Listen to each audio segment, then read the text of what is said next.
आपने देखा होगा कि सांस लेने में तकलीफ़ होती है, खांसी नहीं जाती है और सुबह शाम या फिर कंजेशन हो या कमरे के अंदर हो तो बहुत ज़्यादा घबराहट होती है, बेचैनी होती है। लोग स्टेरॉइड ले लेंगे, एंटीबायोटिक ले लेंगे, कफ सिरप पीते रहते हैं, लेकिन प्रॉब्लम ठीक नहीं होती और उनको लगता है कि अब ये अस्थमा हो गया, इसको दमा हो गया, अब ये ठीक तो होगा नहीं, बस ऐसे ही चलता रहे।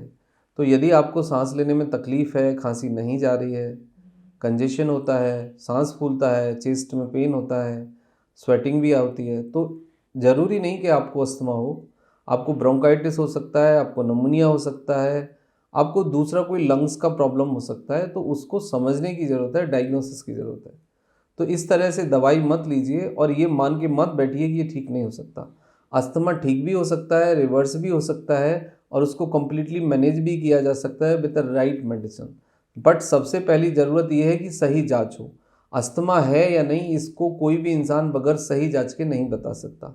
सबसे पहला है कि डॉक्टर एग्जामिनेशन करें, आपके चेस्ट का एग्जामिनेशन हो, आपकी कंजेशन को देखें, आपका कफिंग कैसा है, कितना है, ड्राई है, उसमें म्यूकस है या नहीं, सांस फूलता नहीं, बहुत सारी चीज़ें हैं डॉक्टर जो फिजिकल लेवल पे एग्जामिन करेंगे।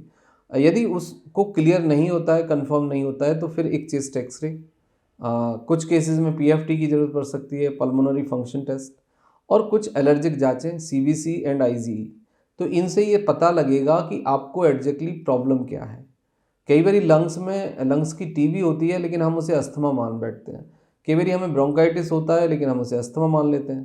कई बार नमूनिया होता है, हम उसे अस्थमा मान लेते हैं। तो उसमें लॉस ये होता है कि यदि नमूनिया है और आपने अस्थमा मान के उसको ट्रीट किया या जर्नल खांसी मान के ट्रीट किया, तो विद इन 2-3 वीक्स इंसान इस दुनिया से चला जाएगा। यानी कि नमूनिया में, ब्रोंकाइटिस में भी लोगों की डेथ होती है। और टीबी कई बार बहुत ही नेग्लेक्टेड इसीलिए है कि ये सब सिम्टम्स मिलते हैं लेकिन हम ये मान लेते हैं कि नहीं नहीं टीबी नहीं है, अस्थमा है या फिर एलर्जिक कफ है।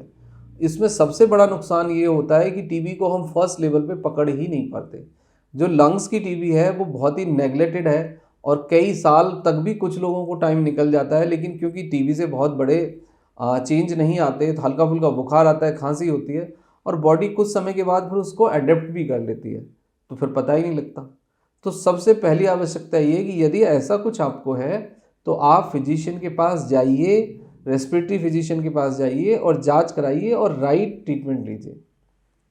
उसके बाद आता है कि नमूनिया और टीबी कैसे आपके लंग्स को कैसे कंफ्यूज करते हैं। देखो, bronchitis, allergic bronchitis, seasonal bronchitis, नमूनिया और फेफड़ों की आपकी टीबी और जो दूसरे इन्फेक्शन है उनके 90% सिम्टम्स आर सिमिलर। सब में खांसी आएगी, कंजेशन सब में होगा, सांस सब में के अंदर फूलेगा, फीवर शाम को सब में आ सकता है, ठंड सब में लग सकती है।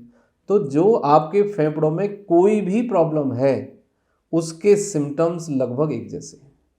इसीलिए आवश्यकता है कि चेस्ट एक्सरे जरूर कराया जाए, ब्लड की जांच जरूर कराई जाए और यदि कुछ केसेस में ज़रूरत होती है तो पीएफटी भी जरूर कराई जाए, पल्मोनरी फंक्शन टेस्ट जिसे हम कहते हैं। इसके बाद आता है कि जो आपका टिगर है, टिगर मतलब किसी को दही से हो सकता है, किसी को चावल से हो सकता है, किसी को सिट्रस से हो सकता है, सिट्रस मतलब खट्टी चीज़ें नींबू से, किसी को रेफ्रिजरेटर फूड से हो सकता है, किसी को पैक्ड फूड से हो सकता है। तो आपको अपने टिगर को समझना है और इसको इमीडिएटली बंद करना है। यदि आपको इस तरह का है तो आप मिल्क बंद कर दीजिए, जो खट्टी चीज़ें हैं वो खाना बंद कर दीजिए, फ्रिज से मत खाइए, पैकेट से कोई फूड मत खाइए, धुआं से बचिए, गर्म पानी पीना शुरू करिए, स्टीम इनहेलेशन स्टार्ट करिए और जो प्रेस्क्राइब्ड आपकी मेडिसिन है वो आप लीजिए। आप दूध में हल्दी का दूध या केसर वाला दूध पी सकते हैं, वो आपको मदद करता है। बहुत सारे लोग पूछते हैं कि जी च्यवनप्राश खा सकते हैं। च्यवनप्राश खा सकते हैं लेकिन च्यवनप्राश से बहुत सारे लोगों को गैस बनती है, बहुत सारे लोगों को कब्ज़ होती है। तो च्यवनप्राश यदि खा रहे हैं आप तो आप ये मेक श्योर करें कि आपको गैस ना बने और कब्ज़ ना हो। आप च्यवनप्राश भी खा सकते हैं, केसर का कॉम्बिनेशन के साथ जो च्यवनप्राश मिलते हैं वो आप ले सकते हैं।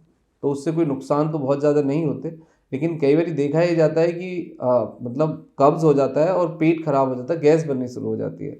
तो च्यवनप्राश को कभी भी ओवरडोज ना करें और च्यवनप्राश को यदि आपको सूट करता है तो लें, यदि नहीं करता है तो बिल्कुल ना लें। दूसरे लेवल पे आता है कि आपको यदि ब्रोंकाइटिस है, नमूनिया है, खांसी है, पेट साफ रहना बहुत ज़रूरी है। आप त्रिफला चूर्ण ले सकते हैं, उसके लिए ईसबगोल की भुस्सी ले सकते हैं। वैसे जिन लोगों को खांसी होती है या रेस्पिरेटरी कोई इशू रहता है, म्यूकस ज़्यादा बनता है, उनके लिए त्रिफला अमृत का काम करता है। तो रात को आप 1 चम्मच त्रिफला गर्म पानी में ले सकते हो। लेकिन यदि आपको अस्थमा है या ब्रोंकाइटिस है या नमूनिया है या चेस्ट की टीबी है, तो उसका डॉक्टरी यानी मेडिकल इलाज ही लेना होगा। उसको without help of the medicine, without help of the doctor आप ठीक नहीं कर सकते। और इसमें एक और इम्पॉर्टेंट बात है कि कुछ एक्सरसाइज भी आपके अस्थमा को ट्रिगर कर देती हैं, तो एक्सरसाइज भी आपको नहीं करनी है। अर्ली मॉर्निंग तो बिल्कुल एक्सरसाइज नहीं करनी है। हाँ, जब सनलाइट प्रॉपरली आ जाए 10, 11, 12, 11 बजे आप वॉक कर सकते हैं आराम से।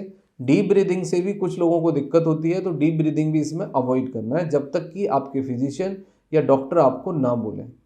डाइटरी चेंज ये आप कर लीजिए, इससे आपको फ़ायदा होगा। और आप नॉर्मल जो होम रेमेडीज़ के रूप में लेना चाहते हो, वो आप जिंजर वाली चाय पी सकते हैं, हल्दी का दूध पी सकते हैं, केसर का दूध पी सकते हैं, जिंजर मिल्क ले सकते हैं, इससे आपको फ़ायदा होगा। मेडिकेटेड जिंजर वाली टी ले सकते हैं और जिंजर वाला आप सूप लीजिए, उससे भी आपको फ़ायदा होगा। लेकिन ये आपको कुछ परसेंटेज फ़ायदा करेंगी होम रेमेडीज़। अस्थमा है, कंजेशन है, लंग्स के अंदर इन्फ्लामेशन है, तो आपको डॉक्टर से सहायता लेनी होगी और इसका मेडिकल ट्रीटमेंट लेना होगा। क्योंकि कुछ हमारे पास powder form of the inhaler आजकल हैं, जिससे कि अस्थमा ब्रोंकाइटिस बिल्कुल कंप्लीटली मैनेज हो जाता है, रिवर्स हो जाता है। 1 से 3 महीने वो डॉक्टर आपको देंगे और उसके बाद there are some exercise plan, तो हम अस्थमा को भी रिवर्स कर सकते हैं, बिल्कुल ठीक कर सकते हैं। Thank you very much and take care.